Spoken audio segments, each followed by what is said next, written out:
ചോദിച്ചോ. അല്ല, എനിക്ക് ആളെ പിടിയിട്ടില്ല. ഞാൻ സ്വപ്ന.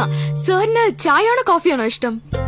എനിക്ക് ചായയാണ് ഇഷ്ടം. എനിക്കും ചായയാണ് ഇഷ്ടം. ചായ കുടിച്ചാലേ ഒരു ഉണർവ് കിട്ടൂ, അല്ലേ സർ?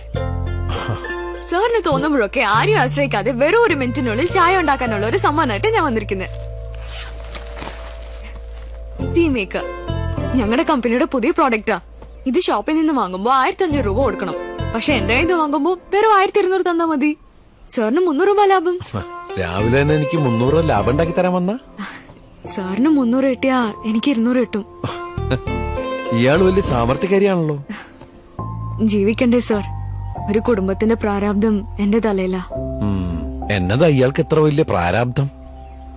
അതൊക്കെ പറഞ്ഞ ഭയങ്കര ബോറാ സർ. സാറിന്റെ ടീ മേക്കർ വാങ്ങിക്കത്തില്ല എന്ന് എനിക്ക് മനസ്സിലായി. അയ്യോ, കട അടക്കല്ലേ, വെറുതെ പറയുന്നേ. എന്നതാ പ്രശ്നം? എന്നതാ പ്രാരാബ്ദം എന്ന് വെച്ചാ അച്ഛൻ കൊച്ചിലെ മരിച്ചു.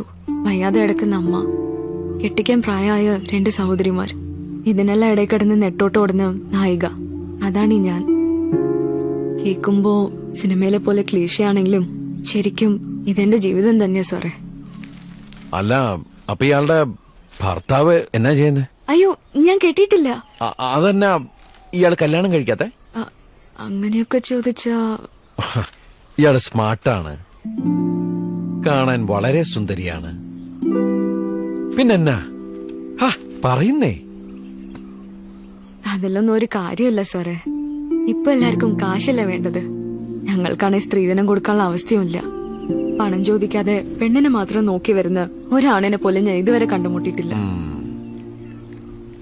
സ്ത്രീധനൊന്നും വേണ്ടാത്ത, തന്നെ ജീവന തുല്യം സ്നേഹിക്കാൻ മനസ്സുള്ള, കാണാൻ അത്ര കുഴപ്പമില്ലാത്ത ഒരാളെ കണ്ടുമുട്ടിയാൽ, അങ്ങനെ ഒരാളെ കണ്ടാ ഉറപ്പായിട്ടും കല്യാണം കഴിക്കും. എങ്കിൽ നമുക്ക് കല്യാണം കഴിക്കാം.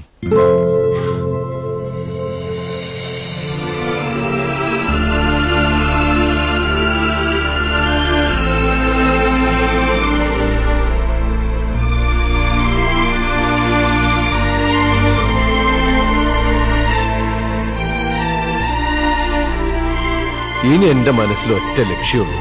ട്രോഫികൾ വാരിക്കൂട്ടുന്ന കാര്യത്തില് ജെസ്സിയെ തോൽപ്പിക്കണം. കർത്താവേ, മിന്നിച്ചേക്കണേ.